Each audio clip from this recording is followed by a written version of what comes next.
Today's Daily Ticker brought to you by Pelican Brewing. With 4 locations along the Oregon coast, fly over to a Pelican location. Enjoy epic views and local brews all year long. Pelican Brewing, look forward to seeing you at the coast. Let's talk to our good friend in Denver, Josh Dover, at Joshua Dover on Twitter. Go give him a follow from denversports.com, ESPN 104.3, the fan out there. Josh, good morning to you. If we chatted in August and I told you the Denver Broncos with Bo Nix as a rookie quarterback are going to the playoffs, what would your reaction have been? I would have asked to check your coffee cup, probably. Is what would have been the reaction there, because that wasn't the case even out here, right, in the Mile High City. And we tend to drink that orange Kool-Aid from time to time. So it was, early on in August, they're talking about, and I'm out at training camp watching battle between Jared freaking Stidham and Bo Nix, who was selected 12th overall. And look, to be honest, there wasn't a big discrepancy in talent. Like, Jared Stidham was a little bit better than Bo early on, and this Bo kind of playing it safe, and we saw a little bit of that throughout the season. But it became evident that, hey, if it's going to be that close, you obviously just go with the kid and see what you got in your draft pick. And we talked about it a lot on my show out here, and I'm sure it's something you guys can speak on watching him in college. Of he struggles, he improves, and he excels, and he kind of started to follow that pattern throughout the regular season, and had some moments where he'd go back to struggle. And honestly, the Chargers and Bengals game ahead of this Chiefs game on Sunday, he did go back to struggle. His footwork was bad, and he was making bad decisions and trusting his arm a little bit too much in certain situations. But he figured it out, and with the fit of Sean Payton, they are on their way to the playoffs in his rookie year, winning 10 games. And by the way, if you look at stats from a rookie season, only Justin Herbert's been better than Bo Nix. What are your thoughts on the matchup? Early little peek ahead here. We haven't had the injury reports for it, but going to Buffalo, certainly I think a lot of people, the gambling odds makers, say it's the biggest spread of all of them. What are your thoughts on the matchup and Bo Nix going to Buffalo? You guys ever get challenged to a fight like in middle school, and you're going to get your butt kicked, but you're like, well, I got to show up, right? Or else it looks even worse. That's how I feel about the game in Buffalo. They got the appointment. They were told 3 o'clock at the flagpole, and you know what it's going to look like. So you just show up, you take the butt beating, and you hope that you become better for it moving forward. So that's what it's going to look like, and that's okay. Us in Broncos country are happily, lining up at the flagpole to take our butt whooping. I would say this, Josh. That's a great analogy. I love that. I don't know about you, and kudos to you, and you can certainly call me a soy boy. I'm not meeting you at the flagpole. I'm getting on the bus. You're running away? You can't run. No, we're delaying this another day. You're going to go tomorrow? I'm waiting for the bowling. That ass whooping's waiting eventually. You're going to catch an ass whooping eventually, right? Like, it's going to be on Saturday or Sunday, or whatever day the game is. On that note, though, it does seem like house money with this, right? Like, nobody, I think their over-under was 5.5 at the start of the year in Vegas. They clearly doubled that up. They make the playoffs. So you got house money this week, and everybody's expecting Denver to lose. If you don't, that's wonderful and great for them. If not, hey, we'll go into next year. I wanted to go on that note.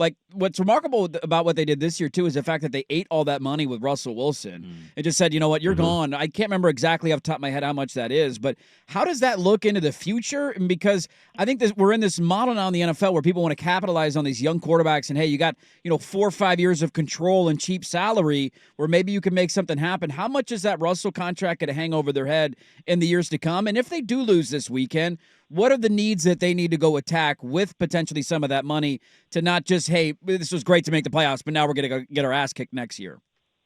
Yeah, that's a great question about the Russ situation, and that's part of the story of why this is so great. Rookie quarterback, coach that everybody thought was washed, a roster that, let's be honest, the roster still has a lot of holes on it and needs some work. But it was $52 million this year. It's going to be 30 next year that they're still going to have to eat. So that's a part of the story. You're doing it with that much of a cap hit.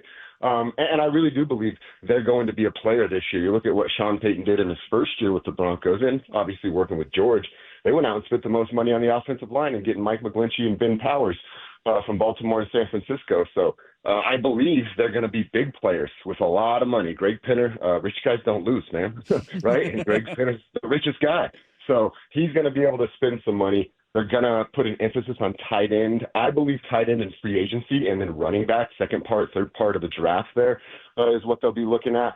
And then dependent on what happens with some of the interior defensive linemen, that might be a target in the draft as well. But some of the Broncos really need to help Bo Nix. It's not even on his side of the ball, but it's an inside linebacker. They haven't put an emphasis on that position since a guy named Danny Trevathan was on the Super Bowl team. They went to Chicago and was really good. But that's actually what they need, maybe even more than a tight end or a running back, because I trusted Bo and Sean so much.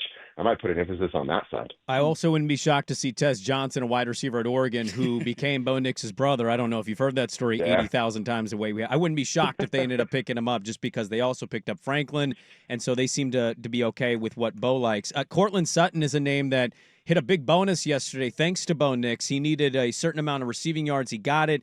He got a $500,000 bonus. He really came on at the end of the year. He had a nice year. He got over 1,000 yards at receiver. Just your thoughts of his development this season with Bo building that chemistry. Big season for those two. How about this for Cortland Sutton? This was the second time in his entire NFL career he's caught balls from the same quarterback throughout an entire season. And the other one was Case freaking Keenum. So that doesn't count. So it was huge, man. And really, you go back to what you said, how they kind of started to come on at the 4, 5, 6 weeks final part of the season there. I noticed it a bunch.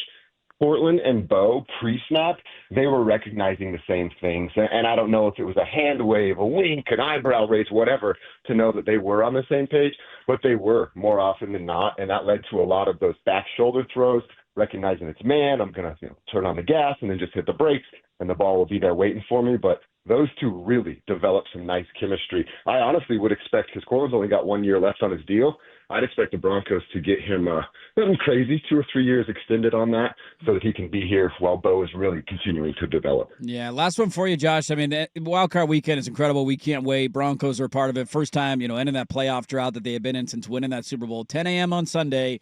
We're all kind of going in foregone conclusion. What's the recipe? What's the recipe for Denver? What are the strengths that they have that you think, hey, you make this a ball game a little uncomfortable in the fourth quarter? What do they need to do well?